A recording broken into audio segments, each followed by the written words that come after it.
tenderloin that we're going to break down for you. Chef Wiehan is, this is the way that you get it in the store. This is an upper 2/3 choice from America. So you can see that there's a lot of blood. There's a lot of it. This stuff is called purge. So it's been in the bag for, my guess is, what do you think? Maybe 2 months? 2 months at least. Yeah, I'd say at least 2 months. Maybe 3 months. Maybe 4 months. The longer, the better. Ah, good. It's been in the bag for 6 months. The reality is that in this, it just gets a little messy. So you just slit one end and then just drain it back out and stand back. Just watch out, because there's just going to be blood, and the liquid that comes off is just going to go everywhere. Remember that when you're checking the quality of these, you want to make sure that the vacuum is fairly tight. But as the tenderloin or the beef ages, and it's not just tenderloin, it's anything that you're buying that's wet. As it ages, it's going to let off some of that moisture, and that's just part of the natural thing that goes on with aging. Okay, with this tenderloin, and with all tenderloins, by the way, you're going to see that there's 3 different pieces. On this end over here, this is called the, well, this part right here is, some people call it the VIP part, okay? It's the barrel end. Some people call it the butt end, okay? Over here is called the chain. And then this is where it's attached to the ribs. So you can see if the canner has done a pretty decent job, this is going to be pretty tight, okay? And this is tight, right? Yeah. This looks good. As far as the tenderloin goes, there's a lot to get trimmed off here. This is going to end up, your yield at the end. Tenderloin itself is going to be very low. You typically don't see this much fat, but this is choice brand. This is choice. So you're going to expect that. But all of this fat, all of this cut-off meats have absolutely fantastic uses. Sure. Anything from satay to beef tip salads. Okay, so let's go ahead and get started. Flip it back over, and you'll see there's a membrane. This right here is called silver skin. Okay, and that silver skin has to go. But if you watch what Chef Wiehan's doing right now, this is the first part, and honestly, most good chefs, when they're doing a tenderloin, they'll do it exactly like this. The less you can use your knife, the better off, because your hands are actually your best tool. Remember this part that's over here that is on the right, that's called the chain. Okay, that's gonna come off because this is what our steaks are gonna be made out of. This is scrap, and a lot of people try to use that whole thing for burgers, or they'll try to use it for all kinds of stuff. We're going to show you how to trim it out so that you can use it for something that you can actually make some money on, or if you're at home, you can end up with a nice satay, or you can have beef tips or whatever. It's got a lot of connective tissue in it, so they tend to be a little chewy, and you tend to have to get rid of a lot of it. You have to dissect it really to get in there. So if you look at this right here, this is just a tendon, right? Yep. So that's got to go because that's totally inedible. It won't dissolve ever. You could cook it for 100 years. It's not going to come out of it. So it takes a little bit of extra time, but at the end of the day, this meat right here is just as tender as the meat that's over here in the tenderloin. It's super good. It's got great. This has got fantastic flavor. Yeah. Yeah. It's almost got a little bit more flavor than the actual tenderloin has itself. Because when you have a tenderloin, that's what you're going for. You're going for the tenderness, not for the flavor, not for the intensity of the flavor. And I guess we probably should have started out by talking about where the tenderloin is coming off of the upper rib. It's if you think about the cow in the hind quarter, up above the hip bone and up towards the rib cage is where this tenderloin is at. So there's no exercise, there's no movement at all, and that's the reason that you don't see any fat there. It's also the reason that you see these that's cartilage that's right there. The silver skin, the connective tissue. Basically, it's connected in so many spaces, so many spots on the animal. So, cut around some of the edges. So you're going to try and get out as much, but it is a tedious job. But you can do this and you get absolutely the best satay ever. Because this is not silver skin, this is fat, and you want that on there. Because you're getting this onto literally like into a hot open coal flame. So I cut them into strips like this. So this is not to waste this. So see, you've got very little of that silver skin left in there. So you're left with these almost like little strips. So anything like stir fry you can do. You could grab that onto a skewer, right? That is what I'm going to do. So I want to thread these onto a skewer. It looks down and dirty, but it turns out really well. Now, while we're at this point, we need to stop and have just a little bit of talk about sharpening your knives and keeping your knives sharp. One of the things that every chef will tell you is that the secret to easy, good, consistent butchery is keeping your knives sharp. And to do that, you got to have a stone, and you need to have a rod or some kind of a sharpening stick to just keep that hone up. Starting with good knives is always a good way to go. You can end up spending thousands of dirhams on knives like I do. Mr. Chef Wiehan likes his I knives. only became a chef to own knives without being looked at funny. I don't care about food, it's all about the blades for me. So you notice that he likes the Japanese stuff. For me, I'm a little less Japanese and a little more budget, but on the other hand, you get what you pay for. These knives that he's got are hand hammered. They're absolutely gorgeous knives that will last his lifetime and his kids' lifetime. Absolutely. Okay. But they're not getting their hands on my goddamn knives. All right, so that's an easy, quick satay. We're gonna this video is only gonna be about butchery, and we'll do another video about how to cook this stuff next. Yep. Okay. Now, you'll see I took out most of the silver skin, so that's not going to bug you anymore. But now you have this fat. So once that goes onto your coal, so you get your hibachi, so you have your extra hot coals down here, and it's balancing itself on the edges of your barbecue. So now you'll get a nice little mylar on it, get a bit of salt and pepper in it, and then have your marinade on the side.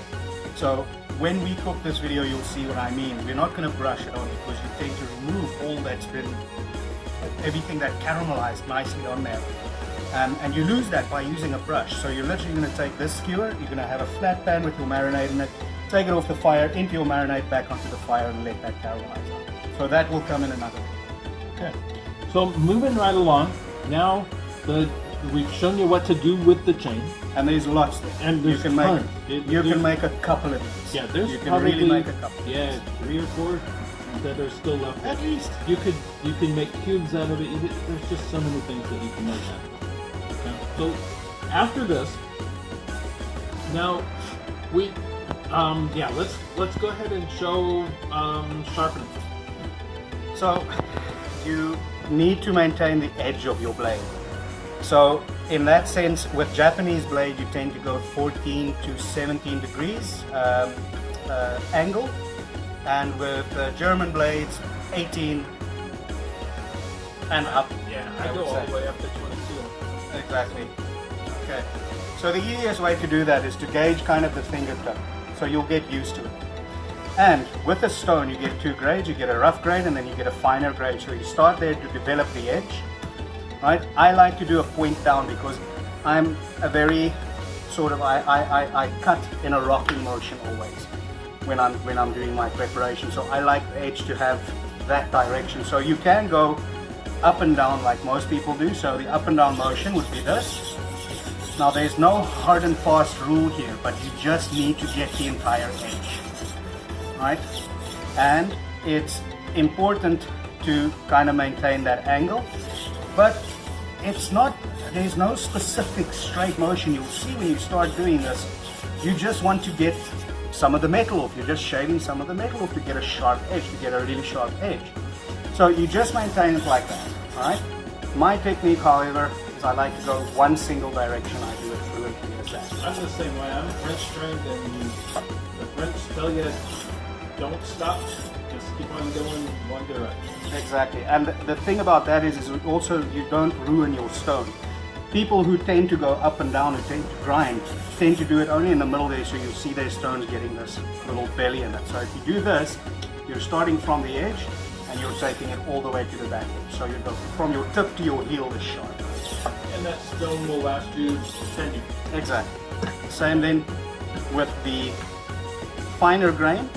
So you can see how the metal filings really get into there because it's that fine grain. And we But should just probably step back just for a second and say that there's two different kinds of stones that are out there. There's oil stones and there's wet stones. exactly. This is a water wet stone. And for kitchens, this is the best. The best. It's absolutely the best. So it hones you a very, very polished edge, which lasts longer. Plus, it's less messy. An oil stone just gets everywhere. Now you just Every polish cooking it. school that's alive has oil stones because I think Cheaper? I think they must be cheaper and they probably last a little bit longer. Maybe. But honestly, you buy one of these stones and you keep it, you soak it in water for maybe 10 minutes before you get using it. And Yeah. keep the water on it when you're polishing, and you're going to get 10 or 15 years out of a stone. Now that you can hear, it's almost gone silent. So that means that's 1,000 grain, right? yes. But you can go. There's so many grains. There's so many. This is very quick and very easy. This is not specialized like the Japanese can do.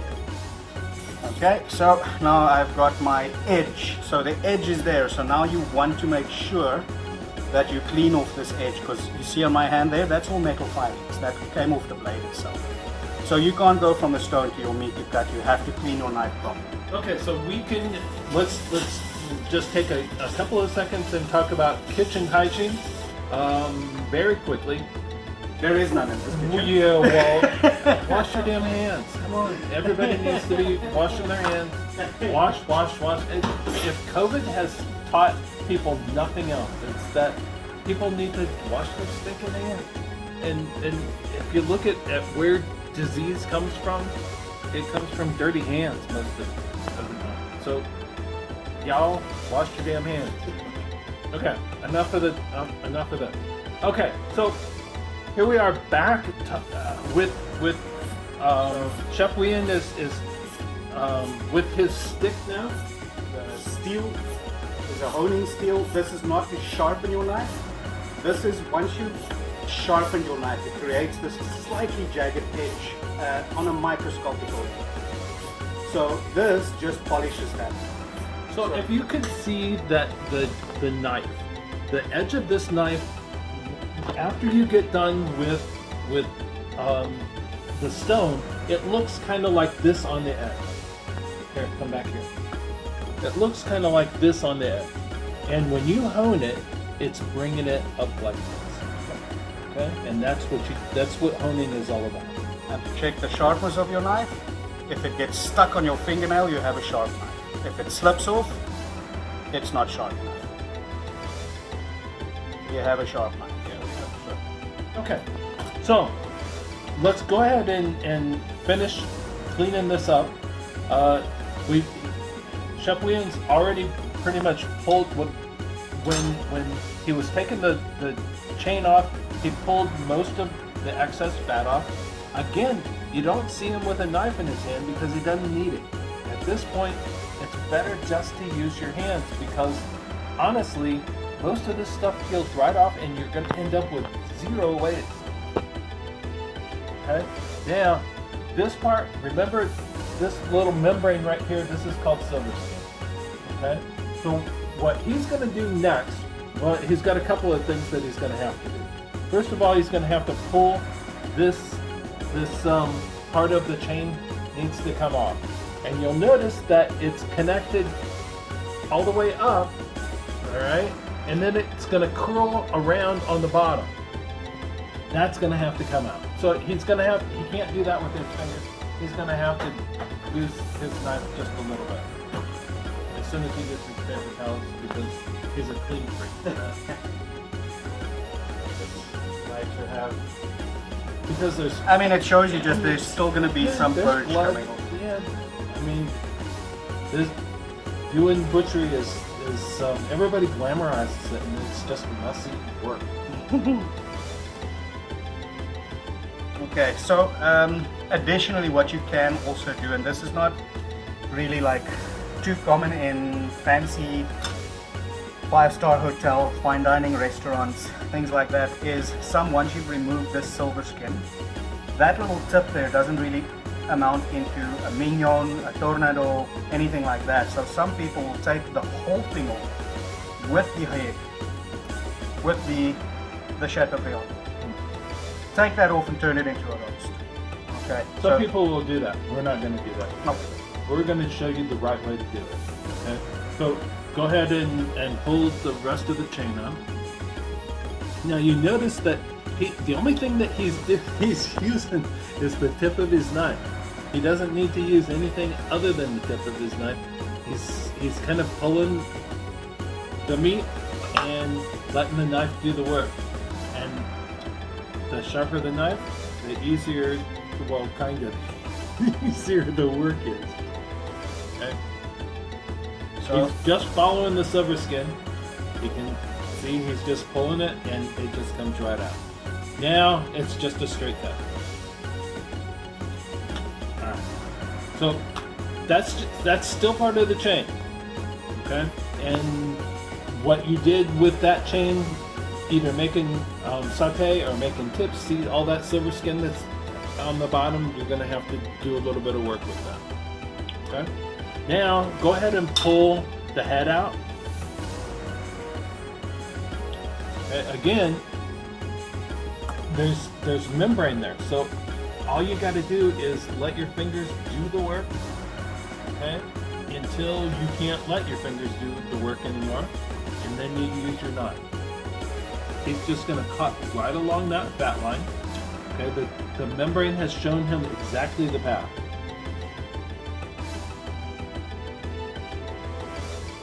Now this head is going to curl up around the tip just a little bit.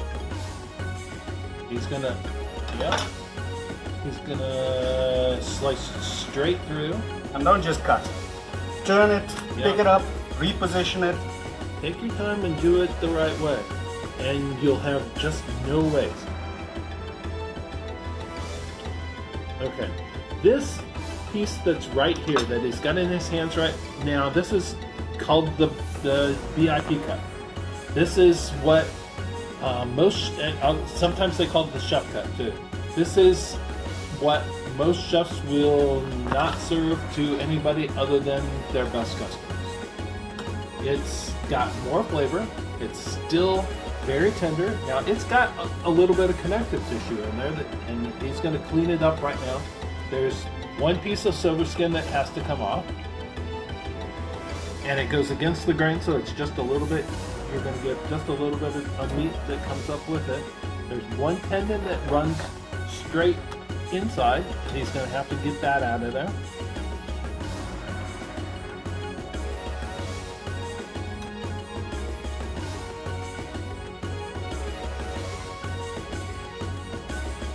Now, those tendons right there are what's holding that tenderloin against the rib cage.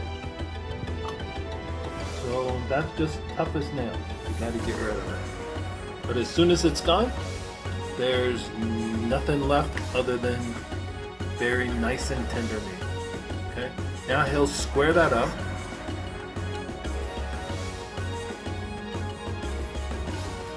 And that is, you could make that into a Chateaubriand right just like that and roast it.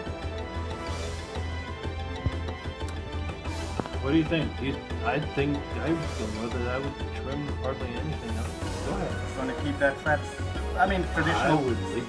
Yeah. Traditionally, some idiots would trim that out. I wouldn't. I would leave that and I would roast that. That would be my VIP cut.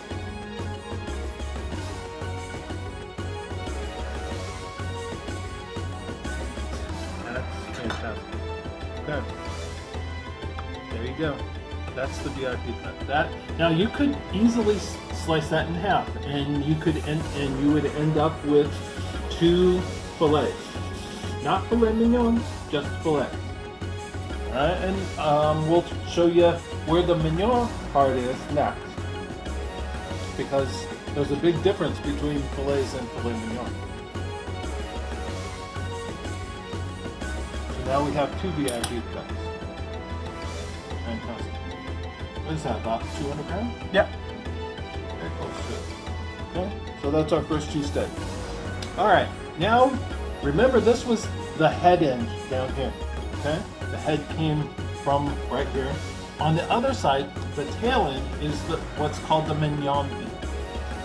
All right, so from the absolute tail up to, I don't know, about 40 centimeters. Is that about right? About. Yeah, that's your mignon. Right? And most chefs will just want to sell one. You only get one. There's only one actual filet mignon on a tenderloin. So again, this is what you would be charged to do in the restaurant, but you don't have to cut all that fat. It could stay. In fact, one of the things that you can do with that fat is Wrap it. to get it wrapped around sort of bigger pieces. You roast that off in the oven, so it kind of locks it in, okay? And you still get that fat. So if you still want to serve a very clean steak, you can still remove it afterwards, what hasn't rendered off. But you just get that on there, and you just make sure that it keeps all your juices inside, keeps it nice and tender, nice and beautiful. juicy.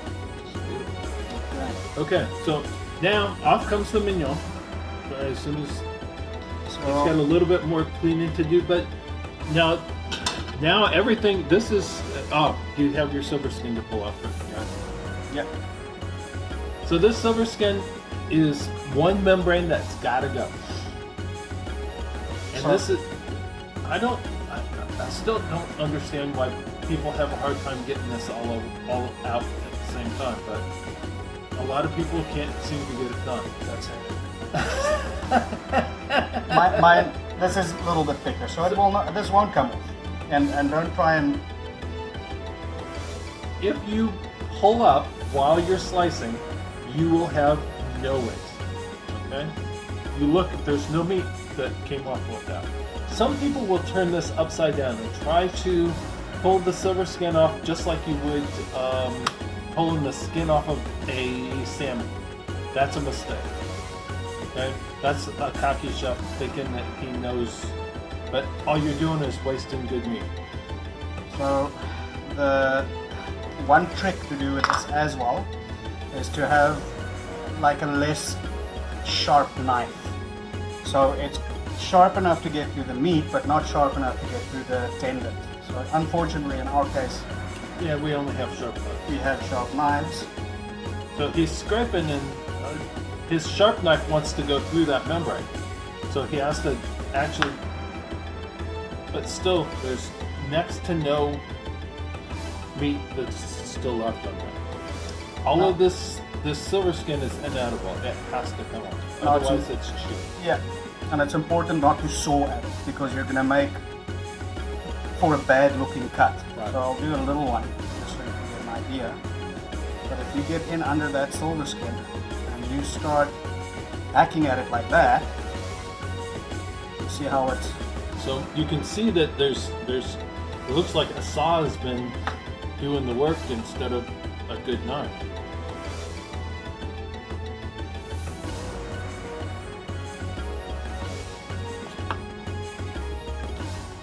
Now when he makes his steaks, he's going to do the same thing. He's going to try to just take one saw through it so that everything looks very, very clean and nice. So now a French restaurant or French chef or French butcher, I guess, would take off all of this. But we want that. Yeah, we want that little bit of fat in there at least. Otherwise, it's just traditionally super dry cut. People didn't like the fat back in the day, I guess. And, you know, for so long people have thought that fat's the enemy. That's definitely not the enemy. That's where our flavor comes from. That chef's lying to people so that they can still be, so they can still make definitely better food than them in the restaurants. Yeah, sure. So they tell them, oh, the fat, get rid of the fat. I mean, they use all of the fat the people get rid of, they use in their restaurants. So now you're sitting with a nice clean tenderloin, right? Still a little bit of picking you can do at it, but I mean, don't be all nitpicky. Some of it fat, that's all fat. That's not tenderloin, that's not tendons, so you can leave that. Yeah. So, chef, Go ahead and pull the mignon off. this is our mignon here, but you can get a faux mignon from the top there. You can. And lie Go to the ahead. people who doesn't, if somebody doesn't know how to spot it, you can still take that off and it can still And I be a think that you mignon. want to square it up. Go ahead and pull the mignon off. Yeah. Let's go like 40, 50 cm up. So, let's say, around there? Yeah, I think so. That's going to be every bit of 200. Yeah. Now, what most butchers will then do is they'll push that down and make that, form that into The mignon. the mignon. Because you have two surfaces with the mignon. You'll have your cooking surface, your browning surface. So typically that would go down in your pan. And we'll show that next time when we are cooking them. That goes down in your pan. You get a really nice sear on that. And after that, you're not moving the steak around too much. You're basically tilting it a little bit, and then you have your butter in there, you have your garlic and your rosemary in there, and you're basically basting the outside of this. This is typically served blue, so you almost want it just with a little crust on the outside and still raw in the middle. So that would be a mignon serving it in a restaurant. But obviously not everybody likes to eat their steak that way, so get it into the pan, get nice color on it, get some good butter over it, baste it, and then put it onto a pan that can go into the oven and stick it in the oven until it's done. Right, so that's the traditional mignon. Okay. So now pull the barrel from the other end, and that's going to be your faux. Because honestly, that's never going to make a good steak. But it's going to make Chum it up properly. It's good. Okay, so now you have, instead of just having one mignon, now you have two. Okay, now you have choices. We can either make steaks or we can make Chateaubriand. Okay, we're going to do a couple of steaks, and we're going to go ahead and truss up for Chateaubriand, also that we'll show you how to cook next. Okay? Why don't you go like half? So let's take a steak off there, then we've got a nice. Okay, good. So one fluid motion, try to get through the whole steak. And that's just beautiful. And this is called a tornado.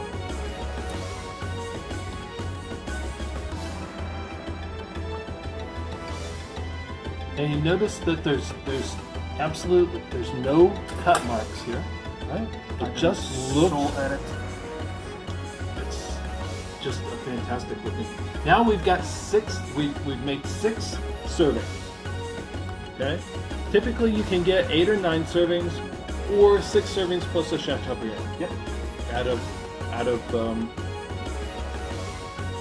1 piece of tenderloin. Okay. So now we're going to just take. I say we, but it's not we. It's Chef Wiehan's going to do the work, and he's gonna truss up this piece. So I'm basically making a slip knot. Okay, I'm getting that on there tight. And this is just butcher's twine. Now, it's not string, and there's a big difference between butcher's twine and string. Yeah, butcher's twine can go in the oven, right? That's right.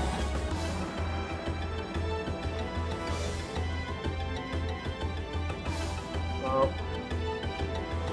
get it. It's this delicate kind of meat, so you don't want it bulgy. So I just get it trussed up nice and tight. Okay, now this is a little trick. So you get your hands out, get it over twice, and then you go back over onto the. So you see, you get it onto your fingers, do a little twist, then you grab your meat, then you go back on it. See, then you've already made your latch. So when you're doing 500 kilos a day of trussing, you need to get quick. And when you're in your rhythm, just goes very, very fast. Get your sections nice and even. You know, pay attention. Don't rush. Alright, the whole reason for trussing this up is so that it keeps its shape when you're cooking and you're slow cooking in the oven. Plus, you're gonna probably brown this off before you put it into the oven, and this In between, just some rosemary, nice twig of rosemary in there. Sure. Give you a nice flavor infusion.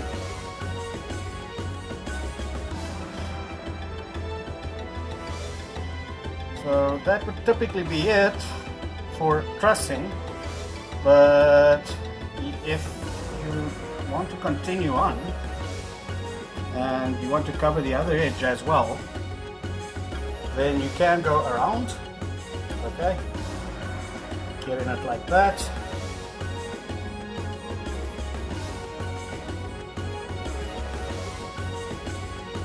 Get your spaces up a little bit nicer, and helps you to tighten up the bind without squeezing the hell out of the poor tenderloin, because you don't want to over tie it.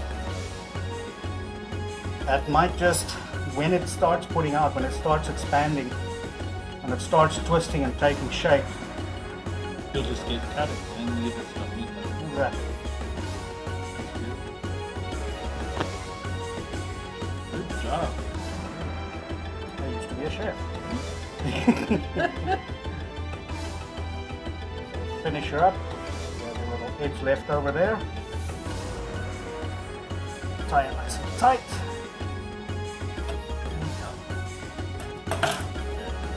There you have it.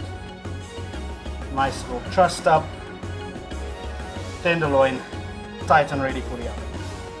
Chateaubriand. Thanks so much for joining us today. The next video will show you exactly what we think you should do to cook this.